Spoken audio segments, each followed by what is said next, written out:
Hello दोस्तों, आप सभी का स्वागत है आपके अपने यूट्यूब चैनल ऑब्जेक्टिव मित्रा में।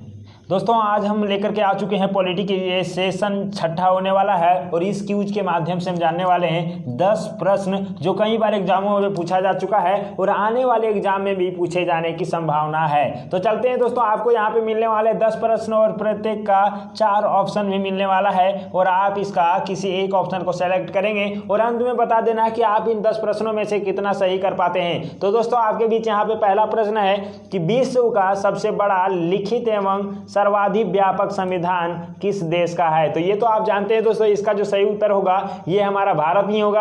आप यहाँ पे ऑप्शन में देखेंगे ब्रिटेन, भारत, कनाडा और दक्षिण अफ्रीका। तो इसका जो सही उत्तर होगा वो हमारा भारत, जो ऑप्शन नंबर बी में आपको देखने को मिल रहा है। तो इस प्रकार से चलते हैं दूसरे प्रश्न और यहाँ पे पूछ रहा है कि भारतीय संविधान कैसा है, किस प्रकार का संविधान है भारतीय संविधान, ये बताना है दोस्तों। पहला है कठोर, दूसरा है लचीला और तीसरा है ना कठोर ना लचीला और चौथा है दोस्तों अंशतः कठोर और अंशतः लचीला। तो आप जानते हैं कि भारतीय संविधान जो है कठोर और लचीलेपन का समन्वय है, मतलब ऑप्शन नंबर डी आपका सही होना चाहिए। देखते हैं कौन सा सही है और यहाँ पे आप देख पाए दोस्तों ऑप्शन नंबर डी ही सही है और इस प्रकार हम 2 प्रश्नों का सही उत्तर दे चुके हैं। अब हम चलते हैं अगले प्रश्न मतलब तीसरे नंबर प्रश्न की ओर और यहाँ पे दोस्तों पूछ रहा है कि भारत एक धर्मनिरपेक्ष देश है, इसका तात्पर्य क्या है। तो दोस्तों, आप जानते हैं धर्मनिरपेक्ष जो देश होता है उसका तात्पर्य क्या होता है। जल्दी से आप ऑप्शन के साथ हमको बता दीजिए। पहला ऑप्शन हम आपको देते हैं कि सभी नागरिक कानून के सामने समान है। दूसरा है उसका राज्य स्तर पर कोई धर्म नहीं है। तीसरा है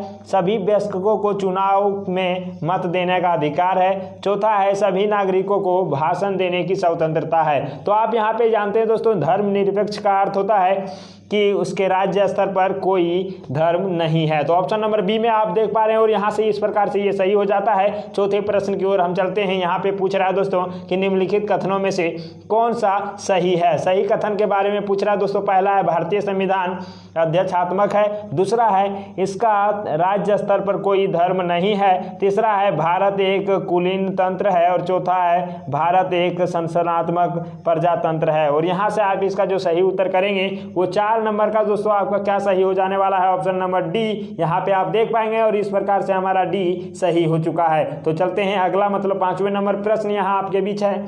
भारत में प्रजातंत्र एक तथ्य पर आधारित है, ये आपको बताना है दोस्तों क्या इसका सही उत्तर होगा। पहला है संविधान लिखित है। दूसरा यहाँ मौलिक अधिकार प्रदान किए गए थे।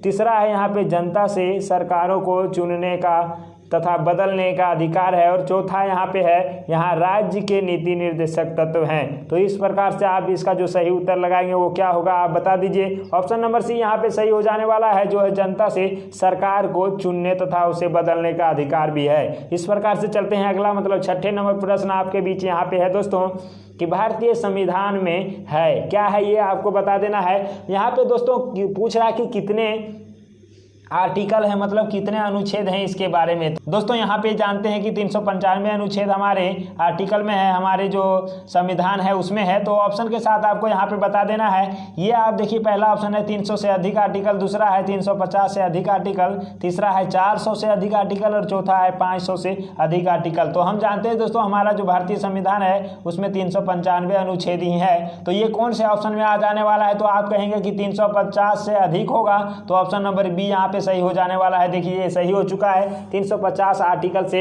अधिक है। तो इस प्रकार से ये हमारा सही हो चुका है दोस्तों। अब हम आपको लेकर के चलते हैं 7वें नंबर प्रश्न की ओर। यहाँ पे आप देख पाएंगे कि 7वां नंबर प्रश्न में पूछ रहा है कि भारतीय राजनीतिक व्यवस्था में इनमें से कौन सर्वोच्च है। राजनीतिक व्यवस्था में दोस्तों इनमें से कौन सा सर्वोच्च है ये बताना है। पहला है सर्वोच्च न्यायालय, दूसरा है संविधान, तीसरा है संसद और चौथा है धर्म। इन सारे में से कौन सा सर्वोच्च है इसके बारे में जल्दी से बता दीजिए। और आप जानते हैं कि हमारे सभी के लिए संविधान जो है सबसे सर्वोच्च होता है और ऑप्शन नंबर बी में संविधान भी दिया हुआ है। तो इस प्रकार से 7 क्वेश्चन हमारा सही हो चुका है।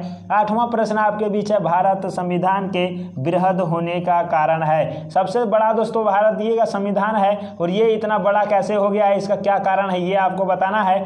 ऑप्शन हम आपको देते हैं 4। यहाँ पे देखिए इसमें अनेक संविधानों के अनुभव समाविष्ट हैं दूसरा, इनमें विस्तृत प्रशासकीय प्रावधान है। तीसरा, यह है बड़े देश के शासन से संबंधित। और चौथा है इसमें संघ तथा राज्य दोनों सरकारों का कानून शामिल है। तो इस प्रकार से आप जल्दी से बता दीजिए कि भारतीय संविधान इतना बड़ा क्यों है। तो ऑप्शन यहाँ से आप चूज कर पाएंगे दोस्तों। आपको यहाँ पे देखना है ऑप्शन नंबर डी, और डी यदि आप लगाए हैं तो बिल्कुल सही है। और इस प्रकार से ये हमारा हो जाने वाला है कि भारतीय संविधान में संघ तथा राज्य का दोनों का कानून समावेश है। इसीलिए चलते हैं 9वें प्रश्न आपके बीच है, और भारत का संविधान पाना अधिकार किसे प्राप्त करना है।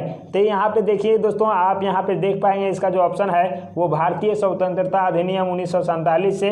दूसरा है समाज के सभी वर्गों के लोगों द्वारा। तीसरा है भारत की जनता से। और चौथा है राष्ट्रपति तथा सर्वोच्च न्यायालय से।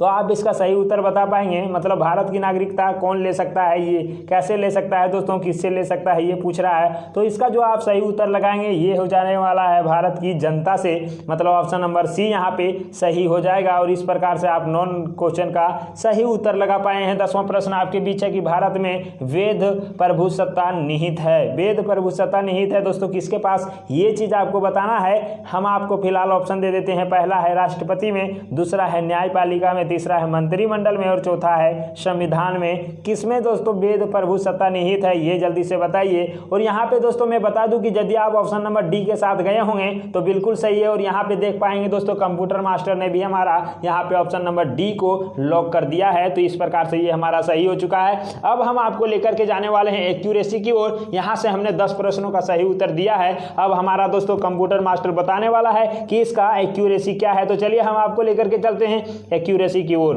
तो यहाँ पे दोस्तों आप देख पाएंगे कि ये हमारा 100% एक्यूरेसी हो चुका है, मतलब सारे प्रश्नों का आप देख पाएंगे दोस्तों 10 में से 10 प्रश्नों का हमने सही उत्तर लगा चुका है। और उम्मीद है दोस्तों कि आप भी इन सारे प्रश्नों में से 10 प्रश्नों का सही उत्तर लगा पाए होंगे। तो कमेंट में जल्दी से बता दीजिए कि आपका कितना सही हो पाया है। और अगले सेशन में हम आपको लेकर के चलने वाले हैं पॉलिटी के साथ ही अन्य महत्वपूर्ण प्रश्नों को आपके बीच रखने वाले हैं। तो दोस्तों इस सेशन को आप सब्सक्राइब, इस चैनल को सब्सक्राइब नहीं किए हैं तो जल्दी से कर दीजिएगा, क्योंकि हम सब्जेक्ट बाय इस तरह के क्यूज कराते रहते हैं। तो आपको यहाँ से बहुत मदद मिलने वाला है। तो हम आपसे लेते हैं विदा और मिलते हैं अगले वीडियो में। तब तक के लिए बाय।